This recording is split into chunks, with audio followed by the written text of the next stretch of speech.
저는 얼마 전 결혼을 마치고 신혼여행을 떠난 새댁입니다. 남편과 즐거운 신혼여행을 보내고 있었습니다.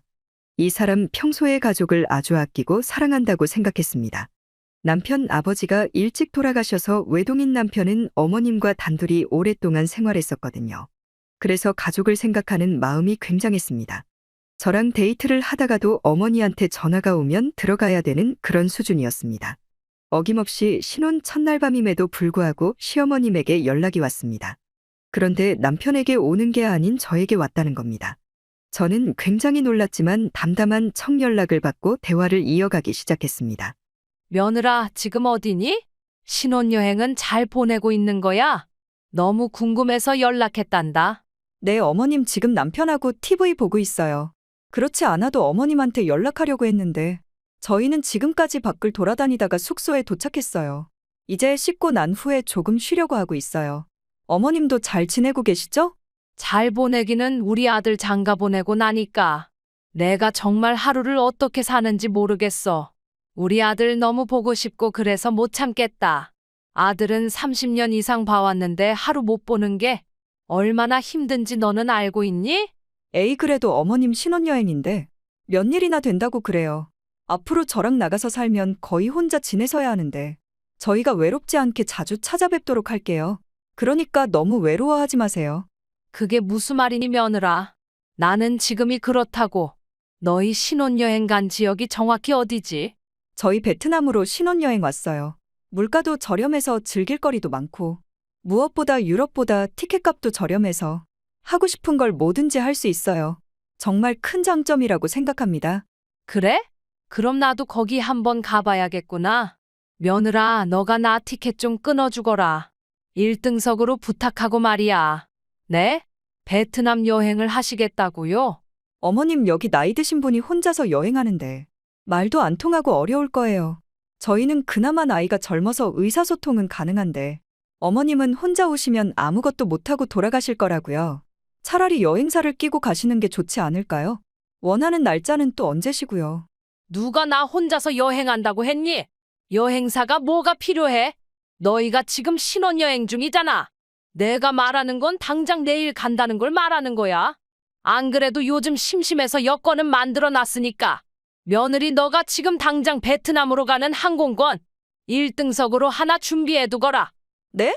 어머님 지금 신혼여행을 따라오시겠는 말씀이세요? 아무리 그래도 신혼여행은 막 부부가 돼서 처음으로 떠나는 여행인데 어머님이 오시면 조금 부담스러울 것 같은데 저희 기존 일정도 있고 해서 어려울 것 같아요. 나중에 시간 내서 저희랑 같이 가요. 신혼여행이라고 해서 내가 첫날 밤은 배려해주고 있잖아. 오늘 밤 당장 가겠다는 게 아니라 내일 출발하는 비행기로 끊어주라고 말했고 1등석이란다. 그리고 도착 시간에 맞춰서 마중 나오는 건 잊지 말고 나를 위한 가이드를 충실히 해줬으면 하는 마음뿐이야. 네? 어머님 그게 무슨 말씀이세요? 저희도 기존 여행 일정이 다 있는데. 그리고 신혼여행이라고요. 여기까지 따라오신다는 건? 저는 개인적으로 조금 문제가 있다고 생각하는데 맞는 건가요? 그리고 항공권이 한두 푼 하는 것도 아니고 1등석으로요? 그렇게 오래 걸리는 것도 아닌데 어떻게 그래요? 며느라 싫으면 싫다고 말하면 되는 거지? 왜 이렇게 말꼬리를 길래 늘리는 거야? 내가 우리 아들한테 직접 연락할까? 아마 우리 아들한테 연락하면 자기가 하겠다고 할 텐데 너가 선택을 하거라 네가 할지 우리 아들 시킬지 말이야. 뭐요? 남편도 어머님 오시는 걸 허락한다고요? 다시 한번 말하지만 저희 신혼여행 온 겁니다. 부부가 단둘이 여행해야 하는 상황이라고요. 어머님이 여기 오시는 건 말도 안 되고요. 저는 어머님 오시는 걸 거부하겠습니다. 너가 하기 싫다는 말이구나 며느라. 그럼 나는 우리 아들한테 이야기할 수밖에 없지. 신혼여행이 뭐 대단한 거라고. 나 때는 신혼여행 안 가고 그냥 집에서 지내고 했어. 요즘 애들은 자기만 생각하고 가족 위할 줄을 몰라. 결혼 후 떠난 신혼여행에 갑자기 시어머님은 자기도 가겠다면서 저에게 연락했습니다. 시아버지가 일찍 돌아가셔서 혼자 지내는 게 외로울 법도 했지만 신혼여행까지 따라온다는 게 저는 말이 안 된다고 생각했습니다. 지금 잡아두지 않으면 앞으로 있을 일들이 눈앞에 보일 것이라는 생각이 들었고 시어머님의 부탁을 거절하였습니다. 그러자 남편에게 이야기하기 시작했고 남편은 시어머님의 부탁을 모두 수락하고 말았습니다. 저와의 시간보다 자기 어머니의 외로움이 더 크게 다가왔다는 겁니다. 결혼 초기부터 이런 상황들이 발생하기 시작하였고, 앞으로 모든 의사결정에 있어서 시댁의 영향을 많이 받겠구나라는 것을 적나라하게 느꼈습니다. 신혼여행 첫날 밤 기분 좋아야 하는 상황에서 남편은 저에게 내일 시어머님이 올 테니 마중 나갈 준비를 하라는 이야기를 하였고, 저는 그 말을 듣고 곧바로 짐을 싸고 밖으로 나왔습니다. 저보다 자기 엄마를 더욱 생각하는 남편과는 더 이상 같이 있을 필요가 없다고 생각했습니다. 그렇게 저는 한국으로 떠나기 위해 공항으로 이동하기 시작했습니다. 공항으로 이동하고 있던 중 남편은 저에게 긴급히 연락해 사과를 하기 시작했습니다. 아니, 당신 마음대로 그렇게 나가면 어쩌라는 거야? 우리 엄마 혼자 있는 거 알잖아? 얼마나 외우셨으면 당신하고 나한테 연락해서 하소연하고 그러겠냐고? 당신은 이해도 못해? 이해? 내가 왜 시어머님을 이해해야 하는 건데? 시어머님이 우리를 이해해야 하는 거 아니야? 평생에 한 번 있을 우리 신혼여행을 온 거라고. 그런데 그 시간을 뺏는다는 게 말이 돼. 눈치가 있으면 안 오는 게 맞지. 뭐? 우리 엄마를 지금 너 모욕한 거야. 눈치? 가족끼리 그런 거 없어. 너는 왜 이렇게 이기적이고 그러니? 너가 즐기기 위해서 가족도 없고 그런 거야. 내가 왜 연애를 할 때 못 느꼈는지 모르겠다. 당신 이렇게 가족만 생각하는 이기적인 남자라는 걸 결혼 초반에 알게 되어서 어떻게 보면 다행이네. 뭐든지 자기 가족만 생각하는 모습에 지친다. 오래 생각할 것도 없이 그냥 이혼하자, 그게 답이다. 이혼하자고? 아니, 자기야, 그건 아닌 것 같은데. 우리 결혼하고 이제 시작인데 그런 건 아니야. 제발 부탁이야, 한 번만 다시 생각해주면 안 되겠니? 우리 엄마 오지 말라고 내가 다시 이야기할게. 그러니까 한 번만 다시 생각해줘. 됐어. 이미 당신이 무슨 생각을 하는지 다 알았어. 앞으로 내가 시댁 때문에 큰 스트레스를 받을 것 같은데 차라리 이혼해서 그 상황들을 안 마주치는 게 좋을 것 같다. 이제라도 알았으니까 다행이지. 끝내도록 하자. 아니야, 자기야, 제발 한 번만 용서해줘라. 내가 우리 엄마한테 정신이 팔려서 당신 생각을 헤아리지 못한 것 같아. 앞으로 이런 일 없을 거야. 그러니까 제발 부탁이야. 나는 이미 마음 접었고 당신이랑은 만난 일 없을 거야. 잘 지내고 나중에 이혼 서류 보내면 거기에 서명이나 해. 그리고 이젠 사적으로 연락하지 마. 신혼여행에 자기 엄마가 온다는 것을 옹호하던 남편, 결국 저희 마음을 헤아리지 못하였습니다. 저는 신혼 첫날 밤부터 남편에게 이혼을 선언하였고, 이에 남편은 미안하다는 반응이었습니다. 하지만 애초에 이런 상황들이 발생한 것 자체가 저는 너무 열이 받았고, 남편의 사과를 받아줄 수 없었습니다. 그런 사람들과 평생을 살아가야 한다는 것 자체가 저는 자신이 없었거든요. 그렇게 깔끔하게 이혼을 하고 저는 새로운 삶을 살아가고 있습니다. 언젠가는 재혼을 하게 되겠지만 새로운 사람, 가족과의 관계도 굉장히 중요할 것입니다.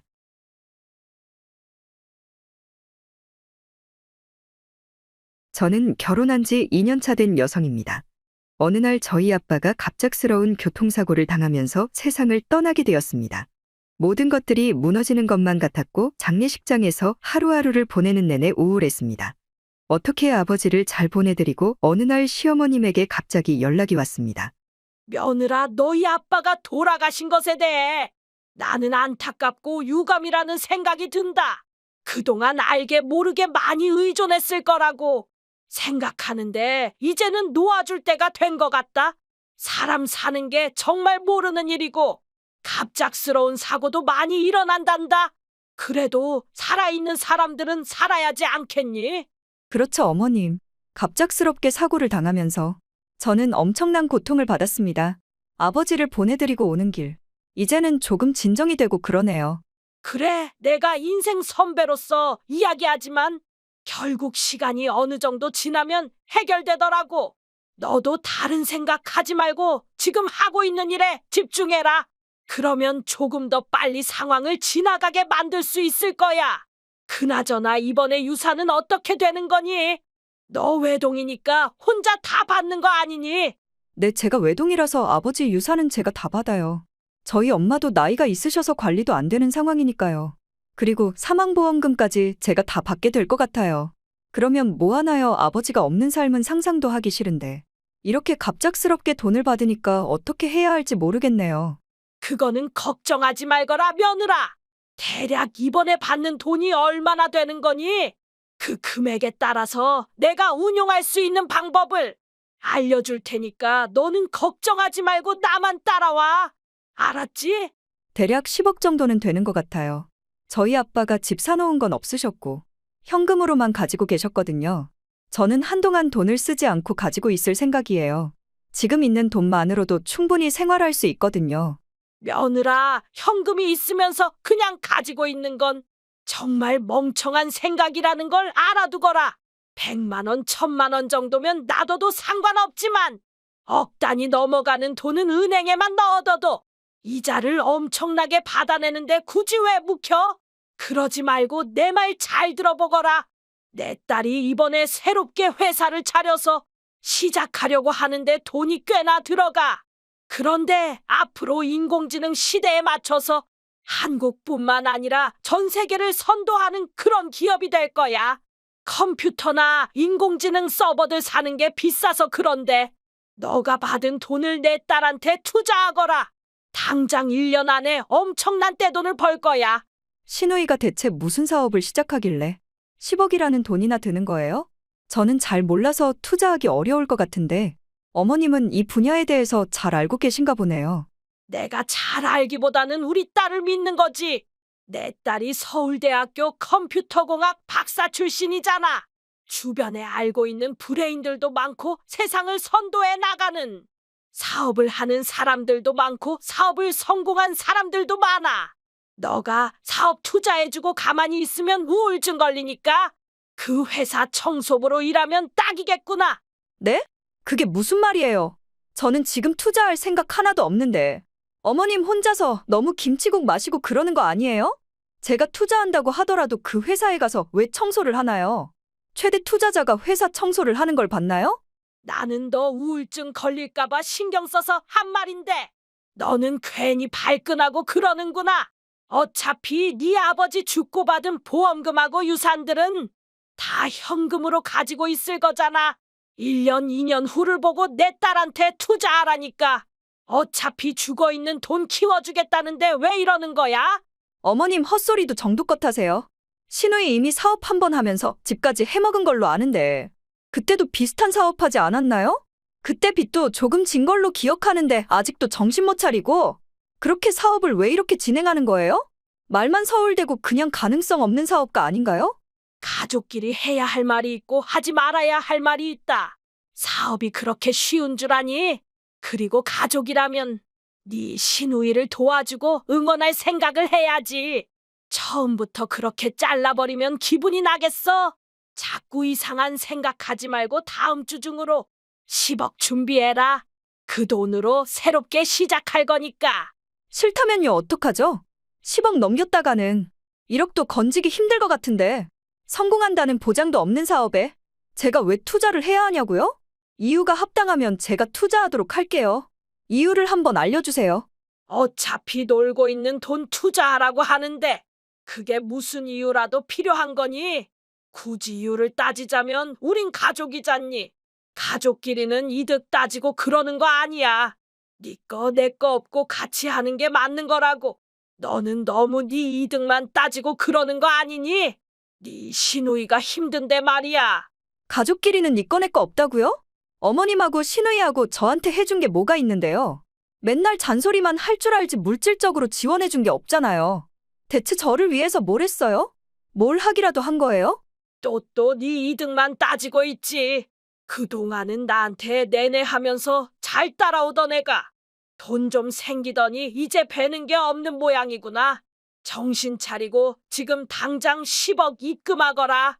은행에서도 처리하려면 시간 좀 걸릴 테니 이번 주까지 시간 줄 테니까 처리하고 와. 애초에 우리 아빠 돌아가시고 나서 위로하던 것도 다 돈을 목적으로 저한테 행하던 거짓이었군요. 단순히 가족이라는 이유만으로 돈을 빌려주라고요? 그럼 제가 이혼하면 되겠네요. 이혼하면 당신들하고 가족이라는 연결고리가 끊기니까. 말이죠. 이젠 끝내도록 합시다. 지긋지긋하네요. 뭐? 며느라 이혼을 한다고? 그거는 안 돼. 너 지금 같이 정신적으로 무리가 온 시기에 혼자 있는 건 정말 큰 무리라고. 잘못하다가는 목숨이 위태로울 수 있는 상황이 올 수 있어.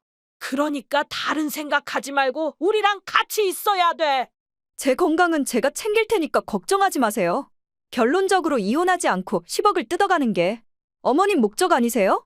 저는 더 이상 못 참겠습니다. 그냥 당신 아들하고 이혼하겠습니다. 10억을 줄 바에는 그냥 이혼하는 게 답이겠네요? 뭐? 이혼을 하겠다고? 너가 이혼을 한다고 해도 재산분할 대상에 10억이 들어갈 텐데 어차피 돈을 내 아들한테 줘야 하는 거야. 그냥 5억을 넘길 거니 아니면 투자 명목으로 10억을 줘서 잘 되면 나중에 돈을 더 받아가겠니? 선택하거라, 며느라. 어머님 제가 법적으로 공부했다는 걸 잊고 있었나 보시네요. 재산 상속과 관련된 돈들은 이혼한다고 하더라도 분할 대상에 포함되지 않습니다. 남편이 제가 유산을 받는데 무슨 기여를 했나요? 아무것도 안 하지 않았나요? 헛소리 하지 말고 당신 아들한테 사인이나 하라고 하세요. 아내가 잊고 있었구나. 며느라, 너무 냉정하게 말하지 말고 한 번만 다시 생각해주면 안 되겠니? 나는 그냥 우리 가족 다 같이 잘 되었으면 하는 마음에서 한 행동이지 나쁜 마음은 없었단다. 그러니까 제발 한 번만 다시 생각해다오, 부탁이다. 이미 늦었어요. 어차피 저를 돈으로만 생각하는 거 아니었어요? 끝입니다. 사업은 알아서 번창하시길 빌게요. 제가 받은 유산과 사망보험금을 자신의 딸의 사업 비용으로 추진하라고 하던 그 집안과 결국엔 이혼하였습니다. 저는 그 사람들에게 있어서 돈에 불과했고 어떻게 해서든 저를 뜯어먹을 생각만 하더라고요. 이혼을 한 후 시누이 소식을 들어보니 투자금이 부족해 사업 시작조차 못하고 있으며 서울대 박사과정까지 마친 그녀는 어디 한적한 카페에서 아르바이트를 하고 있다는 소식을 전해 들었습니다. 그 좋은 학벌로 아무것도 못하는 모습을 보니 이혼을 잘했다는 생각이 드는데요. 하루가 멀다 하고 전 시어머님이 저를 찾아와서 자기를 도와달라고 비는데 저는 거부하였고 계속 집에 찾아오길래 경찰서에 신고하였습니다.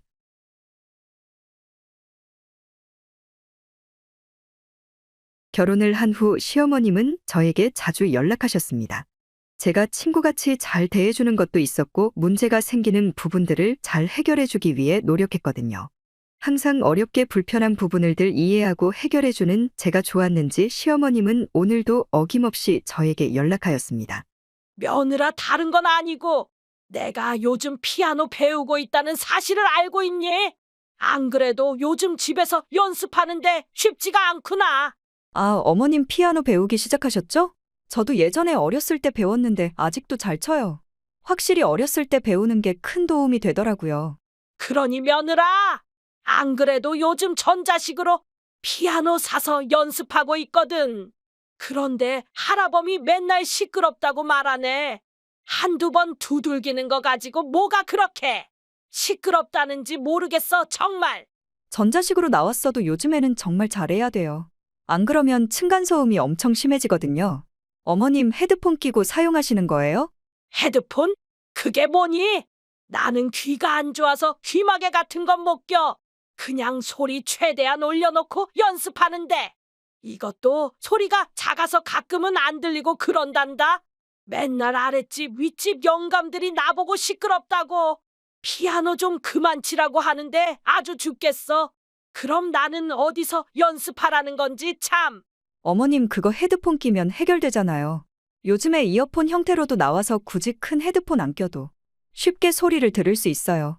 조금 불편하시더라도 층간소음 스트레스 안 받으시려면 이어폰이라도 끼고 하세요. 아니 글쎄, 나는 안 들린다니까. 선생님한테 배울 때는 소리 크게 해서 배우니까 잘 들리고 좋은데 집에서 연습할 때 똑같이 하면 우리 집 영감이나 주변 영감들이 나를 못 살게 굴어서 연습을 하질 못하겠어. 에휴, 정말 뭐 하나 제대로 시작을 못하겠다니까. 아, 그럼 어머님 소리가 잘 안 들리신다면 연습실 같은 거 구해서 연습하시는 건 어때요? 학원 가서 피아노 치실 때처럼 방음 처리되어 있고 피아노만 있는 방들 있거든요. 거기 이용하시면 연습하시는데 크게 문제가 없을 거예요. 에이, 내 나이가 몇인데 거기를 들어가니. 그리고 그런 거 하면 또 돈 들어가고 그런 거 아니야. 내가 연습해봤자 얼마나 안다고 또 피아노 치는데 연습실까지 구해서 연습을 하고 그러니 시끄럽다고 해도 그냥 연습하고 해야지. 이 영감들 아주 나를 개무시를 하고 있어. 어머님 쭉 연습하시다가 불편하시면 말씀하세요. 제가 주변에 연습실 구해서 연습할 수 있게 도와드릴게요. 시어머님은 어느 순간부터 취미 생활로 피아노를 배우기 시작하셨습니다. 집에 전자피아노를 구매해서 치고 있는 모양인데 귀가 안 들린다는 이유로 이어폰을 끼지 않으셨고, 매일 저녁 새벽마다 피아노를 쳐대는 탓에 시아버지뿐만 아니라 아랫집에 사는 할아버지들까지 아주 난리가 나버린 상황이었습니다. 저는 그래서 어머님에게 연습실을 대여할 것을 추천했지만 고집이 있어서 말을 들으시지 않았습니다. 그렇게 몇 날 며칠 새벽갈 일과 없이 피아노를 쳐댄 탓에 큰 다툼이 있었고, 시어머님은 저에게 급히 연락해서 긴급 발표를 하였습니다. 며느라, 연습실이고 뭐고 안 되겠다. 너희 신혼집 내가 알기로는 단독주택으로 알고 있는데 거기서 연습하면 사람들 피해도 안 입고 아주 좋을 것 같구나. 너희 제일 큰 방 하나만 남겨두도록 해라. 내 연습실 겸 작업실로 해서 내가 사용할 거니까 말이야. 네? 저희 집 큰 방을 어머님 연습실로 쓰신다고요? 그거는 절대 안 돼요. 아무리 단독주택이라고 하더라도 주변에 사람들 살고 새벽에 피아노 치면 울리고 좋지 않다고요. 그리고 시아버님 이야기 들어보니까 밤낮 없이 치고 싶을 때 마음대로 치신다면서요. 그러면 저희도 잠을 못 자고 힘들다고요. 뭐 이렇게 연습하기가 힘들어? 그러지 말고 큰 방 당장 비워둬. 안 그래도 우리 아들한테 이야기했는데 내가 하는 말이면 무조건 오케이 하더라. 너는 무슨 말이 그렇게 많아? 피아노 좀 친다고 나를 무시하는 거야? 그게 아니라 제가 연습실 구해드린다고 했잖아요. 그리고 신혼집은 말 그대로 신혼부부가 사는 공간이라고요. 그런데 어머님이 여기 작업실 겸 연습실로 사용하면 우리만의 공간이 깨지고 어머님이 간섭할 게 뻔하다고요. 제발 저희만의 공간은 내버려 두세요. 부탁이에요. 됐고 오늘 중으로 비워두거라. 내일 당장 들어가서 내 공간으로 만들 거니까. 네 시애비하고 싸운 탓에 나도 어쩔 수 없어. 그러니까 너도 청소 싹 해놓고 준비해라.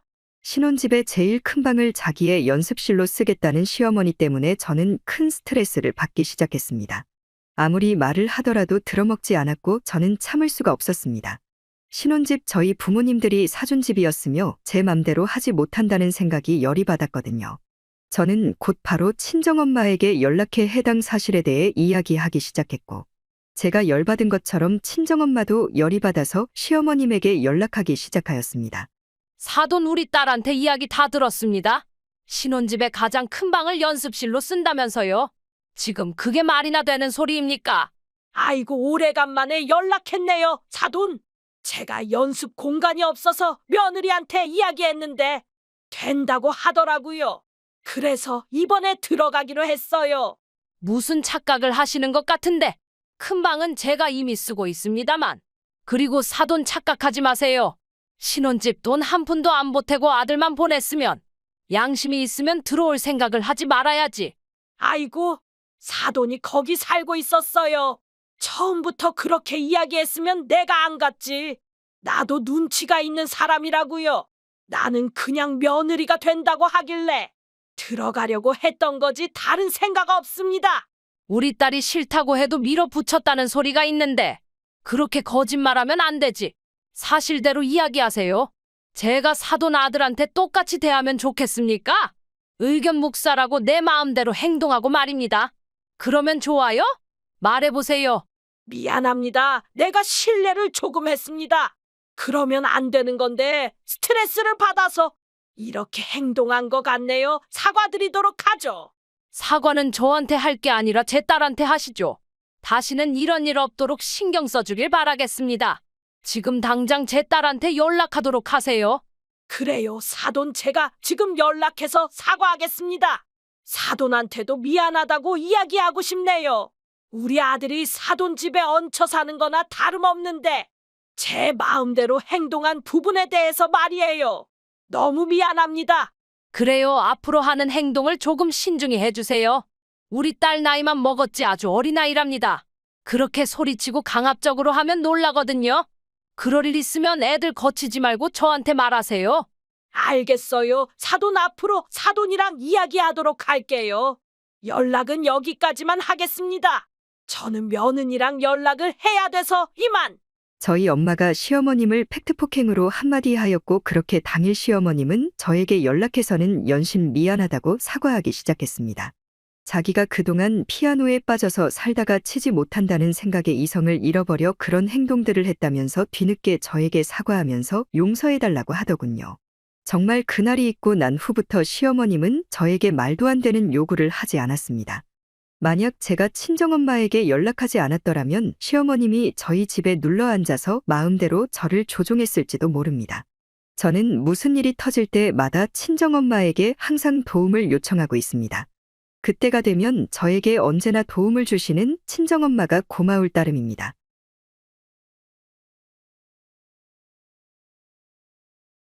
자기야, 나 이번에 생일 선물 뭐로 해줄 거야? 나는 당신이 뭘 줄지 정말 기대가 되는데. 당신 생일 선물은 내가 다 생각해둔 게 있어. 우리 결혼하고도 그동안 많이 아껴왔잖아. 그래도 생일 때만큼은 아끼지 않아야 한다고 봐. 이번 생일은 기대해도 좋을걸? 지난번 생일보다 훨씬 더 뛰어난 선물을 줄 거야. 그게 정말이야? 얼마나 좋은 선물을 주길래? 기대를 하라고 하는지 모르겠네? 나 정말 기대를 해도 되는 거야? 저번에 당신이 립스틱 사준 건 기억이 나는데 나한테 색깔 맞지도 않는 거 사왔었잖아. 그래서 조금 화가 났었는데 이번엔 다르겠지? 이번에는 많이 다를 거야. 그동안 당신을 보면서 많이 깨달았던 게 있어. 내가 당신을 너무 신경 못 썼다는 생각도 들고 앞으로 평생 할 사람인데 무신경했어. 이제는 더 노력해서 당신만 바라보도록 할게. 그러니까 너무 걱정하지는 마. 그래, 당신이 그렇게 이야기하니까 너무 기대가 된다. 대체 얼마나 좋은 선물을 보내줄지 말이야. 나는 그럼 더 이상 생일에 대해서 이야기를 안 한다. 당신이 알아서 보내줄 거라고 생각하고 있으니까 말이야. 그래, 너무 걱정하지 마. 이번에 우리 엄마 생일에도 엄청난 걸 보내줬는데 우리 엄마가 얼마나 좋아하던지 모르겠다. 당신도 선물을 받고 깜짝 놀라게 될 거야. 두고 봐, 내가 어떤 선물을 보내줄지 말이야. 저의 남편은 굉장한 짠돌이였습니다. 자신에게 돈을 쓰는 것과 저에게 돈을 쓰는 데 있어서는 최대한 아끼려고 했습니다. 그렇게까지 하는 이유는 저도 잘 모르겠습니다. 남편 집안이 못 사는 것도 아니고 결혼할 당시 지불해올 만큼 중산층 집안이었지만 돈을 쓰는 데 있어서 적극적이지 않고 소극적인 사람이라는 겁니다. 그런데 이 사람이 웬일로 저에게 엄청난 선물을 주겠다고 선언하였기에 제가 당황할 수밖에 없었습니다. 대체 어떤 선물을 줄지 궁금했고 생일 당일이 되자 저는 선물을 받았습니다. 이 남자 저에게 선물한 것은 메이커가 있는 10,000원 약간 넘는 화장품이었습니다. 저는 순간 너무 열이 받아서 출근한 이 남자에게 연락하였습니다. 자기야, 나보고 기대하라면서 보낸 선물이 고작 화장품이야? 당신이 이런 선물 보내면 내가 뭐가 돼? 고작 이런 거 보내려고 나한테 말한 거야? 굉장히 실망스럽다, 당신. 당신도 땅을 파봐라 10,000원이 나오나? 어쩜 생각하는 게 이렇게 어린아이 같아? 우리 결혼도 했고 돈도 모아서 더 좋은 집으로 이사 가야 하지 않겠어? 그러려면 쓰는 돈부터 줄여나가야 하는 건데 그래서 줄인 거라고. 생일 1년에 한 번 있는 거고. 작년에도 싸구려 립스틱 준 거 같은데 이번 연도는 기대하라면서 그런데 고작 보낸 게 이거야? 당신 지금 나 무시하는 거지? 그래서 그렇게 행동하는 거지? 자기도 참, 우리 결혼한 몸이고 너무 선물 저렴한 거 줬다고 그러지 말자. 내 돈이 당신 돈이고 당신 돈이 내 돈인데 끝까지 그렇게 해야 속이 시원하고 그래. 선물은 가격보다 마음이 중요한 거라고. 당신 말하는 게 너무 섭섭하다는 말이야. 선물이 마음이 중요하다는데 나는 가격도 어느 정도 있어야 된다고 생각한다. 그래야 그 사람을 얼마나 생각하는지 알 수 있지. 이런 걸로 보아 당신은 나를 전혀 생각하지 않는 것 같은데.